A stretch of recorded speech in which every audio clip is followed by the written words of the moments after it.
Nesse primeiro momento, nós vamos trazer para vocês um pouco da história da nossa visão do DDW, através da professora Maria do Carmo, com toda a sua trajetória de generosidade científica, alguém que dispensa comentários, dispensa apresentações, porque ela, sem sombra de dúvida, é a grande amada da maestra do intestino desse Brasil. Ela vai mostrar para vocês o que trouxe da literatura de trabalhos mais relevantes, mais impactantes, para que vocês possam aplicar no seu dia a dia. Professora Maria do Carmo, seja bem-vinda ao primeiro momento do Olhar 360 Graus. Bom dia a todos, muito obrigado. Uma manhã muito fértil aí para nós todos. Juntos vamos transmitir para vocês um pouquinho do que aconteceu nesse enorme congresso que é o DDW. Podemos passar o primeiro diapositivo, isso. O DDW, ele acontece, coincidentemente, com a APSEM há 56 anos. Em 2019, foi comemorado o cinquentenário do DDW e a gente, dentro das possibilidades, nos últimos 25 anos, com certeza, participei da grande maioria desses eventos. São eventos que nos inspiram a continuar, a seguir, a pesquisar. É realmente um encontro de grandes especialistas da área do aparelho digestivo, da endoscopia, da hepatologia, da cirurgia. Enfim, todos os lançamentos ali são feitos, todos os produtos que o FDA depois aprova passaram na nossa área por esse congresso, como tema livre, como apresentação oral. Enfim, é a porta de entrada dos pesquisadores do mundo inteiro, particularmente dos Estados Unidos, e é com muito orgulho assim, que eu me lembro do meu primeiro DDW em 1997, lá em Washington. Fui com o professor Paula Castro Gonzaga, professor Savassi e tantos outros, e dali em diante, sempre que eu pude, com algumas exceções, mas foram poucas, eu participei desse imenso congresso que me ajudou muito na formação, no conhecimento, na busca por sempre esse olhar 360 graus, que é mais ou menos o que o DDW se propõe. Então, esse ano, na bela cidade de San Diego, tivemos lá a oportunidade, vejam o que o DDW 2025 coloca, né? Seja corajoso, aqui os conflitos de interesse. Estamos aqui hoje, agradeço muito a APSEM por essa oportunidade, por essa possibilidade de transmitir esses conhecimentos a todo o Brasil e ao NAFAD por estar aí trazendo para nós todo essa possibilidade.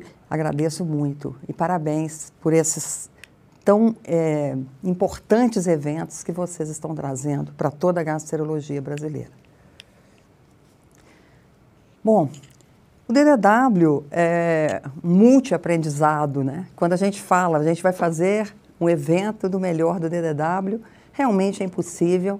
Foram mais de 4.000 trabalhos esse ano, seja a forma de pôster, sob a forma de pôster, que é uma apresentação oral dentro do DDW, apresentação oral mais junto com os pôsteres, e as apresentações verdadeiramente orais que fazem parte também do congresso, fora as palestras, as conferências. Então, é muito difícil a gente ter a ousadia de falar que vai trazer aqui o melhor do DDW. Aqui eu trouxe a caravana da Neurogastro, tá aqui todos nós representados aqui nessa foto. É um prazer, é um grupo muito unido, muito querido, amigos mesmo, e compartilhamos esse desejo de aprender, de aprendizado, desse multi-aprendizado que é o nosso Congresso DDW. Nós combinamos de trazermos aqui da ciência básica, a clínica diária, a nossa prática, porque é isso que a gente quer. Na verdade, a gente vai aprender ou vai estudar coisas que a gente sabe que vão demorar a fazer parte da nossa história, do nosso paciente. Teremos dificuldades, às vezes, até de alguns produtos que nem chegam aqui, mas a gente tenta encontrar esses desafios e trazer o que teve, que nós consideramos de destaque, digamos assim, entre tantos trabalhos da neurogastro, das doenças funcionais e do microbioma. O trabalho, talvez o mais comentado pelo menos entre nós que gostamos muito da síndrome do intestino irritável, na neurogastroenterologia, foi o trabalho do professor Mark Pimentel, de Los Angeles, todo o seu grupo, onde ele fez esse estudo comparando uma dose baixa e alta de rifaximina versus a rifaximina associada à acetilcisteína. Importante a gente lembrar da rifaximina, o quanto ela tem sido considerada, né, um antibiótico sem uma absorção sistêmica, muito utilizado na encefalopatia hepática, no supercrescimento bacteriano. Aqui nesse estudo, em pacientes com síndrome do intestino irritável com predomínio de diarreia, então ela tem todo um racional para ser utilizada nesses pacientes. E o professor Pimentel, o Mark Pimentel, em 2007, quando eu morava em Boston, eu fui a um congresso de motilidade em Los Angeles e ele já apresentava trabalhos da rifaximina. Então ele é um dos primeiros também a estudar a rifaximina. E ele, na sua apresentação, ele destaca, né, trabalhos muito recentes do grupo dele, onde mostrando que o microbioma na síndrome do intestino irritável com diarreia tem umas particularidades, especialmente pela microbiota particularizada daquelas cepas microbianas que produzem o sulfeto de hidrogênio.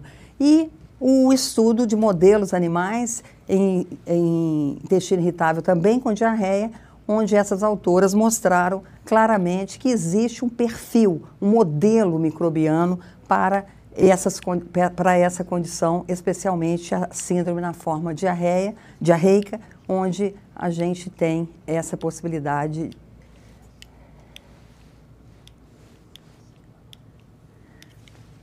Existem, então, considerado hoje, né, atualmente, é considerado que existem 2 microtipos de supercrescimento na síndrome do intestino irritável com diarreia, um associado ao hidrogênio, com crescimento excessivo de Escherichia coli e Klebsiella, outro associado ao sulfeto de hidrogênio, associado a cepas menos conhecidas, como Fusobacteria e o desfovibro. E esse é um estudo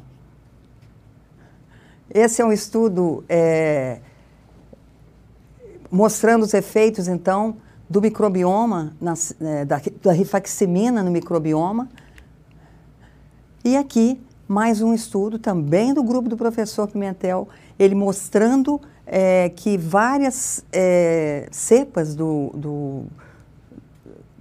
várias cepas microbianas estão presentes de forma diferente num paciente que tem a síndrome do intestino irritável com predomínio de hidrogênio daqueles que têm o predomínio do sulfeto de hidrogênio. Isso é muito novo, são conceitos que a gente não tem nem como diagnosticar ainda na nossa prática, esse supercrescimento do sulfeto de hidrogênio.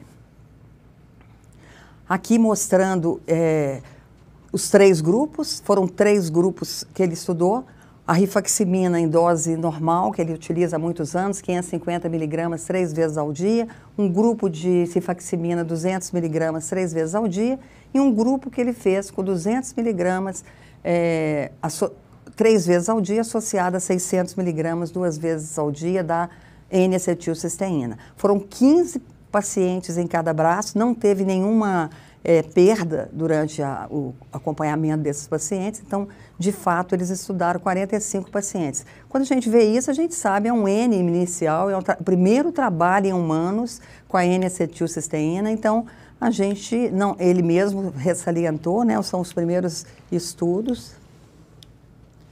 E, então, a rifaximina, combinada ao mucolítico com N-acetilcisteína, foi superior à rifaximina isoladamente na normalização da forma das fezes e dos níveis de Escherichia coli e de sulfofíbrio no intestino delgado de animais de experimentação.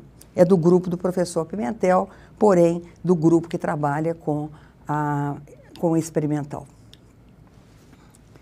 E por que o NAC? Então, quando a gente vê o G positivo, a gente vê várias funções importantes da N-acetilcisteína. Fazendo essa revisão, eu vi que tem estudos do tratamento do H. pylori, na doença inflamatória intestinal, estudos como antioxidante, tem uma ação onde ele produz um precursor da N-acetilcisteína, que é a glutationa, que diminui o estresse oxidativo, efeitos anti-inflamatórios, por isso estudado em pesquisas, claro, mas nas doenças inflamatórias, doenças de Crohn e retocolite, efeitos na sensibilidade visceral e na integridade da barreira intestinal.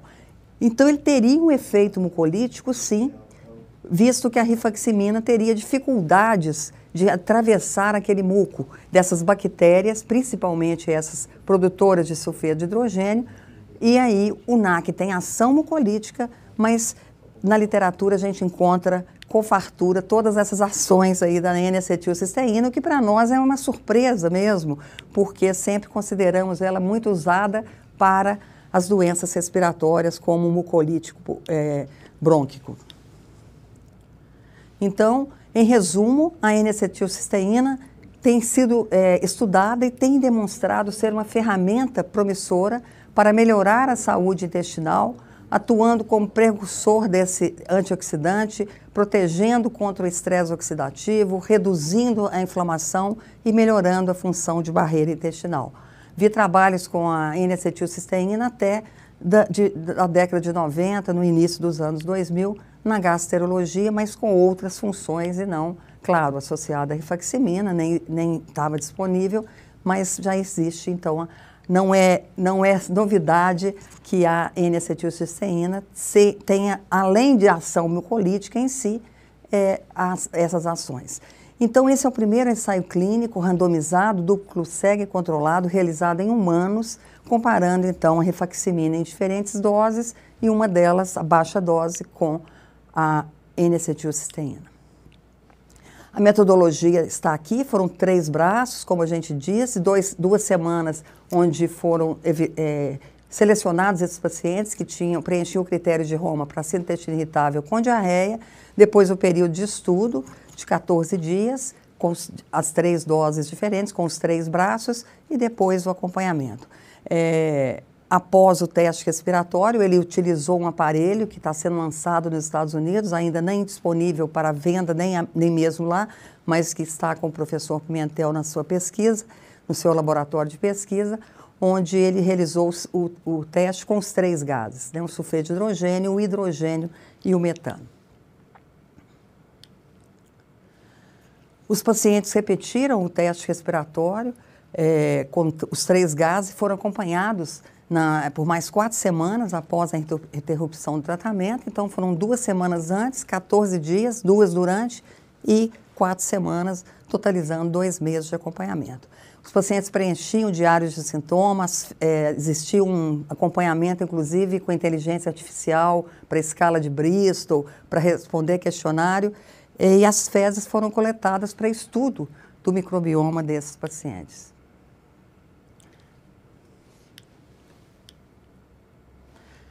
45 pacientes terminaram o trabalho, os dados estão aí, foram muito semelhantes, demograficamente não tem diferença entre os 3 grupos, apesar de pequena amostra, é uma amostra muito pequena para a gente concluir que a gente sempre deve utilizar a N-acetilcisteína, mas de fato observaram que houve vantagem no grupo que utilizou a N-acetilcisteína com a dose mais baixa de 200 miligramas 3 vezes ao dia da rifaximina. Aqui mostrando os resultados da frequência evacuatória, lembram que eram pacientes com intestino irritável com diarreia, nos 3 grupos, e a diferença entre o primeiro grupo, que é a rifaximina na dose padrão, para o terceiro grupo, a gente vê nitidamente aí na frequência evacuatória. E com o uso da inteligência artificial, ficou muito mais evidente para o score de fezes, de Bristol, fragmentação das fezes e consistência das fezes. Os achados intragrupo mostraram que a rifaximina na dose maior foi melhor para a dor abdominal e para a flatulência. Os melhores resultados, entretanto, para outros sintomas, como a distensão, a diarreia e a gravidade, né, o impacto da síndrome, foram observados com a associação da rifaximina com a N-acetilcisteína. No teste respiratório, a maior diferença foi observada também no grupo que associou a N-acetilcisteína. com a rifaximina, no teste do hidrogênio, do sulfeto de hidrogênio. Aqui mostrando, então, essa diferença do teste respiratório, mas só em relação ao sulfeto de hidrogênio, que é a grande questão, essas bactérias que se colam à mucosa e não, a rifaximina tem dificuldade de vencer essa camada de muco e, portanto, a principal ação seria a ação mucolítica, facilitando a entrada, digamos assim, da rifaximina na mucosa intestinal. Aqui mostrando também o padrão, vejam nesse lado esquerdo a rifaximina na dose padrão, no lado direito a rifaximina com a N-acetilcisteína e mostrando nitidamente, nesses dois casos, o predomínio de micro-organismos diferentes quando foram estudar, especialmente do sulfeto de hidrogênio, no grupo que utilizou a combinação com a N-acetilcisteína, e o grande resultado é que se considera que essas bactérias que produzem sulfeto de hidrogênio realmente dificultam a entrada da rifaximina na mucosa intestinal. Semelhante a estudos anteriores, com a rifaximina, não houve alterações significativas da microbiota, que lembram que eles escolheram fezes também para microbiota. Então, em conclusão desse estudo, a rifaximina associada ao NAC foi superior à rifaximina isoladamente, com melhora da dor, do bloat, da distensão e da diarreia. De forma interessante, a resposta a essa combinação se associou a uma redução dos níveis de sulfeto de hidrogênio nos testes respiratórios. Esse trabalho tem limitações, a amostra é muito pequena, existe uma crítica porque não teve um quarto braço com dose padrão de rifaximina associada à N-acetilcisteína, porque ela sozinha, em alguns sintomas, ela foi superior. Possivelmente o professor Pimentel trará esse trabalho no próximo ano, no próximo DDW. Esse segundo trabalho que a gente selecionou vem da Bélgica, do grupo do professor Tack, onde eles avaliaram o efeito da amisulprida, no Brasil, para o tratamento da gastroparesia idiopática. É um estudo também duplo cego, controlado.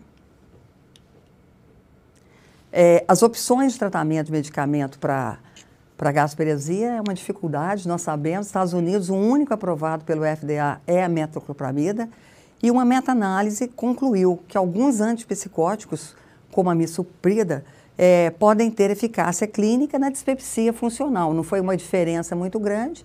Então, o grupo do professor Tack, de Louvain, na Bélgica, fizeram esse estudo para tentar ver se havia também essa correlação na gastroparesia.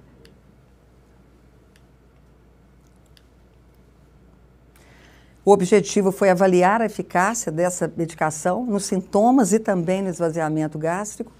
Um ensaio randomizado, duplo cego, controlado com placebo, foi realizado durante 11 anos.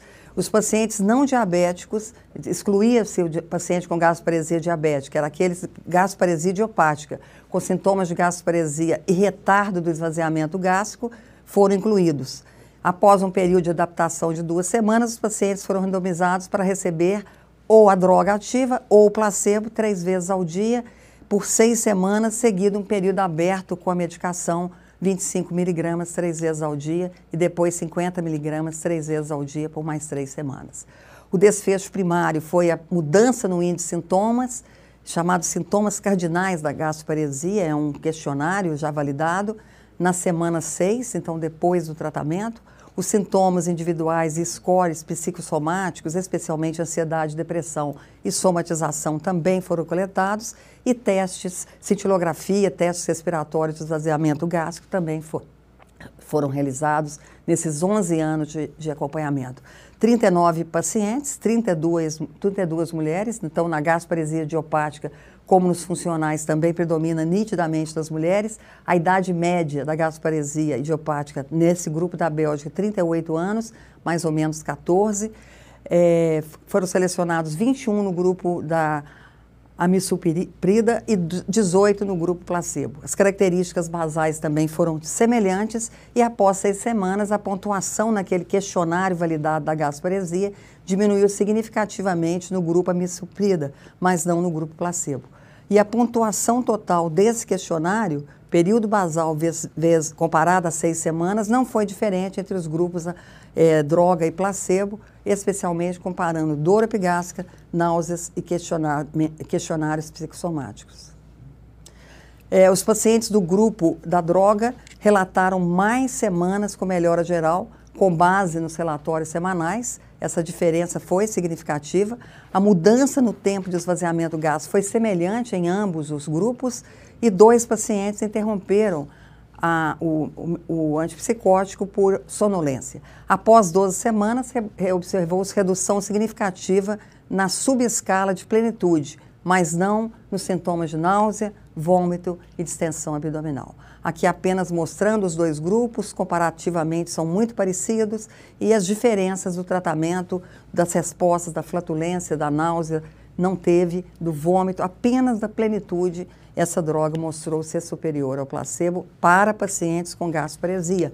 Então, o tratamento com a misoprida durante 6 semanas não foi superior ao placebo em pacientes com gastroparesia idiopática, num trabalho de 11 anos de acompanhamento, num grupo muito respeitado no mundo inteiro na pesquisa das doenças funcionais. É possível que um período mais prolongado possa ser necessário, mas durante 6 semanas e depois mais 6 semanas aberto, não teve diferença com essa droga, que nós temos disponível no Brasil. Esse é um terceiro trabalho. Vamos apresentar rapidamente 2 trabalhos sobre a cápsula vibratória para o tratamento da constipação idiopática crônica. Nós não temos no Brasil. Estados Unidos, nós vamos ver até um trabalho já de longo prazo. Vocês nem todos conhecem, mas é um time de pesada que está aí nesse trabalho. O professor Antônio Lembo foi meu orientador em Boston, quando ali morei. O professor Quigley, professor Brenner, William Shea, enfim, todos de Roma, todos do consenso de Roma, todos estudiosos das doenças funcionais. Eles fizeram aqui da cápsula vibratória em pacientes com constipação idiopática crônica. Então, o que eles consideram que as evacuações em indivíduos saudáveis, elas ocorrem tipicamente de manhã por uma ativação das contrações de propagação de alta amplitude. Esse padrão é influenciado por um chamado relógio biológico do colo, que é regulado por ritmos circadianos.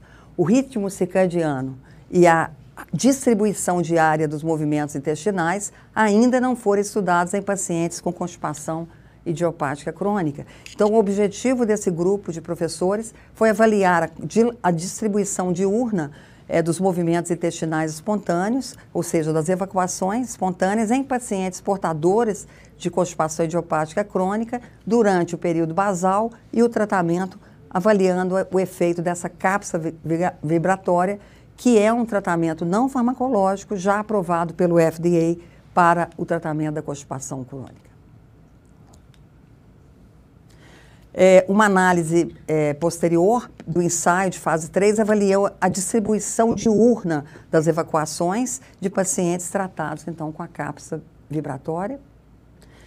O período basal coincidiu com o período de adaptação de 2 semanas, seguido por 8 semanas de acompanhamento. A cápsula era administrada 1 vez ao dia, geralmente no período da tarde, a partir de meio-dia, 5 vezes por semana, descansando no fim de semana. Os diários eletrônicos, todos também utilizando inteligência artificial, foram completados pelos pacientes, e a proporção de evacuações ocorridas entre 18 e 24 horas foi comparada antes e durante o tratamento com a cápsula vibratória. Nesse estudo de fase 3, o tratamento com a cápsula vibratória demonstrou ser mais eficaz do que o placebo, uma diferença significativa na melhora, então, das evacuações. Menos de 50% das evacuações ocorreram pela manhã, tanto durante o período basal, como no período durante o tratamento e pós-tratamento. Aqui mostrando, então, esse período baseline, mostram 49,5%, ou seja, metade ocorreram de manhã, e depois, com o tratamento, houve uma distribuição melhor, inclusive no período mais da tarde e à noite, sempre muito pouco, tanto com a cápsula como antes do tratamento.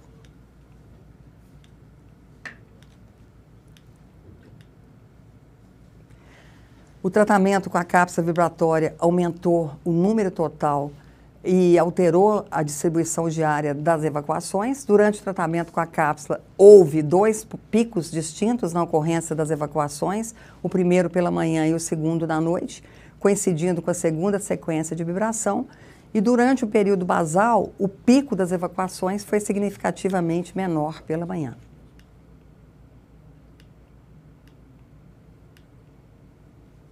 Aqui mostrando, então, na linha azul, na linha mais escura, com a cápsula, e na linha mais clara, o período basal, e houve uma diferença realmente significativa no tratamento da constipação idiopática crônica.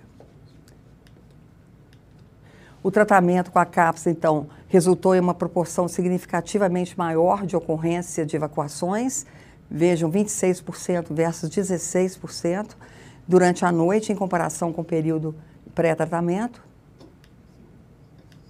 E os pacientes, só para encerrar a conclusão, os pacientes com constipação idiopática crônica defecam mais tarde durante o dia, sugerindo potenciais interrupções desse relógio biológico do colo. Esse tratamento resultou em um aumento das evacuações matinais e noturnas. E a cápsula, então, proporcionou uma regularidade desse relógio biológico e foi considerado eficaz. Nós não temos no Brasil, mas o próximo estudo, ele é também do mesmo grupo, apenas variaram aí as ordens do mesmo grupo, dos mesmos professores americanos, onde eles já fazem de longo prazo, uma experiência de vida real.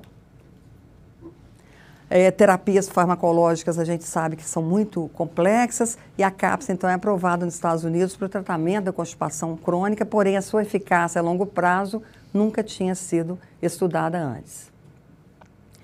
Então o objetivo foi avaliar a eficácia e a segurança a longo prazo com o tratamento das cápsulas vibratórias em um ambiente chamado de vida real, nos ambulatórios das diversas faculdades. Dos 1.722 pacientes que receberam a prescrição de cápsulas, 491 e 298 conseguiram utilizar e mantiveram essas cápsulas por 3 meses, 491, e 298 pacientes por 6 meses.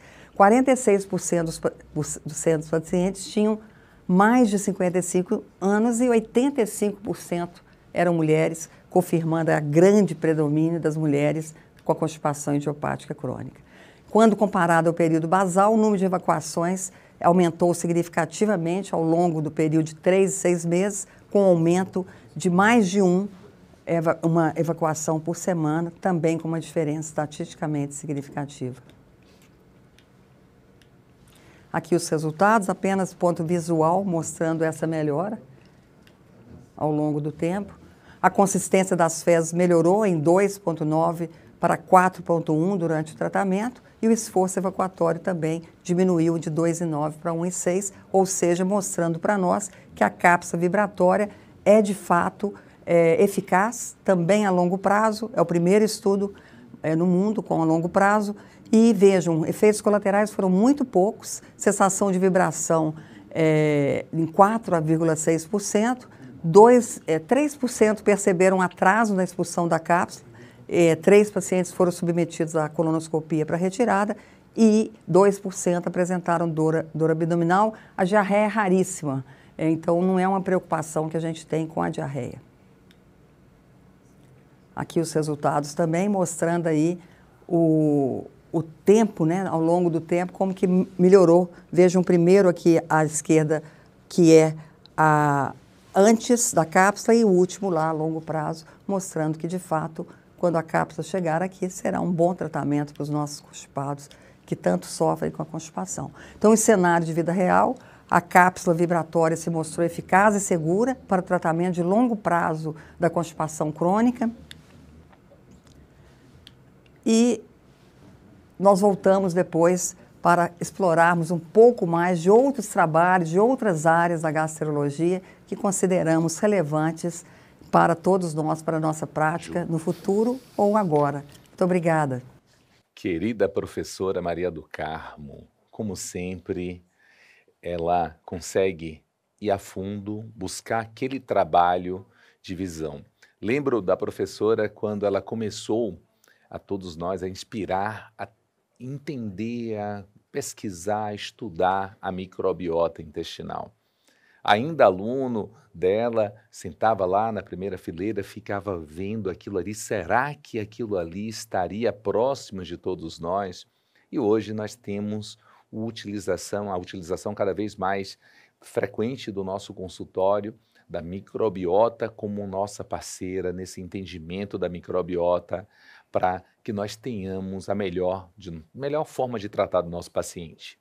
Professora Maria do Carmo convida para voltar para a nossa mesa de debates, para a gente poder estar aqui interagindo. E, professora, vamos abrir um pouquinho. Estou aqui com a querida professora Carla Granja. Vamos abrir um pouco a nossa mesa aqui de debates, para que nós tenhamos essa visão. Querida Carla Granja, seja bem-vinda. Bom dia. Bom dia, muito bom estar aqui novamente com os colegas que estão aqui na audiência, com esses professores incríveis e tendo não só uma informação do que veio de novo, mas principalmente a opinião, a análise crítica desses professores que são tão estudiosos e que trazem todas essas novidades para a gente, né? Eu acho que essa é uma super oportunidade, principalmente para quem não pôde estar lá. Eu acho isso incrível. Carlinha, um dado assim para todos, a caravana da Neurogastro conseguiu, durante essa sua jornada, foram 4 dias intensos, com 7 membros da equipe científica envolvidos, mas quase 20 profissionais, todos interagindo. Nós conseguimos alcançar mais de 1.700.000 visualizações, Carlinha. Foram 60 vídeos impactantes, pílulas, como a professora falou, e ela depois pôde ter essa compreensão, o quanto que algum colega de alguma cidade bem pequena poderia utilizar aquele insight, aquela informação para transformar a vida. E essa que a gente, ou todos nós, compramos a ideia do propósito do compartilhar. Não é isso, professora? Isso Seja mesmo. bem-vinda aqui à mesa de debate. Bom dia a todos novamente. Agora aqui na mesa com vocês, para a gente discutir um pouquinho. Vamos ter agora a apresentação do professor Barbucci, que com certeza será super importante, a esofagite eosinofílica cada vez mais frequente nos nossos consultórios e ambulatórios. Então, é realmente uma oportunidade ímpar, né, Carla, para todos que não puderam estar lá ou que estiveram, mas é tanta atividade que às vezes não viu um assunto ou outro, como a gente às vezes dedica a um tema e não consegue ver os outros que a gente também precisa estar em dia. Então, querendo ouvir o Barbucci agora na esofagite eosinofílica. Calma, mas antes disso, nós temos mais uma membra da nossa comissão científica, a querida Eltia, lá do Ceará. Passou aqui para a professora mandando sua energia positiva, como sempre, Eltia, essa energia positiva só. Professora, o uso da associação da rifaximina com o NAC só para o paciente com apresentação, com fenótipo da diarreia, ou nós poderíamos também pensar para o paciente que tem um fenótipo constipativo, na cepa mais metanogênica? O que a senhora pôde perceber desses novos trabalhos? Então, além do professor Pimentel, na literatura tem mais uns 2 ou 3, até um de 2015, que já estudou a tentativa de antibióticos, não da rifaximina, com a N-acetilcisteína, com esse mesmo racional, até em pacientes não diarreicos. Mas esse trabalho do professor Pimentel foi exclusivamente na diarreia e ele salientou muito que o teste respiratório positivo com sulfeto de hidrogênio, que é típico dos pacientes diarreicos, é que teria a formação de micro-organismos que impediriam ou dificultariam a ação da rifaximina na entrada, digamos assim, na mucosa intestinal. E o mucolítico parece que ajudou muito. Além disso, o NAC parece ter várias outras funções que realmente, para nós, novidade, porque eles não chegou à nossa prática até então foi realmente uma novidade, mas o perfil do supercrescimento metanogênico, eu acho que suporta sim, embora que não seriam esses micro-organismos. Então, não foi estudado, a gente faria empiricamente. Esse trabalho foi feito em pacientes com intestino irritável, com diarreia, e salientando o papel das bactérias, né, do supercrescimento de uma microbiota produtora do sulfeto de hidrogênio. Perfeito, professora. Estou aqui com a querida Ana Flávia, diretamente de Minas. Seja bem-vinda, Ana. A sua percepção, Ana, dessa parte inicial, você fazendo parte da caravana já pelo 2º ano, gratidão pela sua energia, pelo seu trabalho, por você ingressar com corpo e alma. Por favor, Ana, fale um pouquinho conosco. Tá no som ainda, Ana. Solta um sonzinho. Bom dia, Fábio, bom dia, Carlinha, professora, Barbucci, Eduardo, que está online comigo também, um prazer estar aqui hoje, nessa manhã ensolarada aqui em Belo Horizonte. Como a professora Maria do Carmo falou, a oportunidade de ir no DDW é única, né? E a oportunidade da gente poder passar um pouquinho do que a gente assistiu também é muito gratificante, né, Fábio? A gente poder levar o que a gente vê aí de novo. E nessas apresentações que a professora fez, eu fiquei pensando muito, assim, na questão que ela apresentou da gasparesia, que depois é até a aula que eu vou falar um pouquinho, o tanto que a gente tem várias vias patológicas, fisiopatológicas, né, professora, nos transtornos do eixo cérebro-intestino, e o tanto que é difícil a gente ter medicações que a gente consiga melhorar todos os sintomas, né? Nesse estudo da amisuprida mostrou que melhorou globalmente os sintomas, mas não melhorou náusea e vômito. Então, são várias vias patológicas nos transtornos do eixo cérebro-intestino, nas disfunções do eixo cérebro-intestino, e a gente tem um longo caminho a percorrer. E ter a oportunidade de, nesses congressos, estar sempre estando atualizado, tentando entender o que pode vir a acontecer, de fato, muito interessante, né? Motivante, digamos assim. Com certeza, Ana. Estamos com conexões por todo o Brasil. Mandem lá a sua observação. Estamos com polos também, assim, de alguns colegas reunidos, e um polo todo especial que a gente deixa nosso abraço aos queridos de Recife, que estão aí com a amada Roberta, faz parte também desse nosso time científico. Um beijo no coração a todos vocês de Recife que estão aí conosco. Tá bom? Querido Eduardo Zui, diretamente de Florianópolis, estávamos juntos debatendo há pouco tempo e a gente compartilha isso com vocês. Vão lá no nosso canal, vocês vão poder ter a visualização das intolerâncias alimentares na sua interface. Manda um abraço, Eduardo Zui, um pouco para a professora. Bom dia, Fábio, Ana, Maria do Carmo. É um prazer estar aqui. Aqui em Floripa está frio, viu, Ana? Aqui está frio. E é muito bom, é uma honra.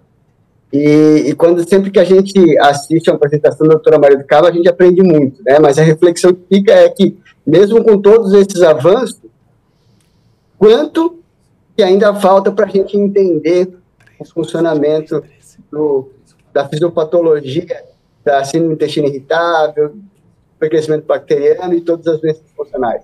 A gente está avançando, mas, ao mesmo tempo, é aquela velha coisa, quanto mais a gente estuda, mais a gente vê que sabe muito pouco, né? Mas é muito, muito gratificante e é muito importante essa discussão. Todos saem muito... ganham muito com essa discussão e aprendem bastante. Maravilha, maravilha.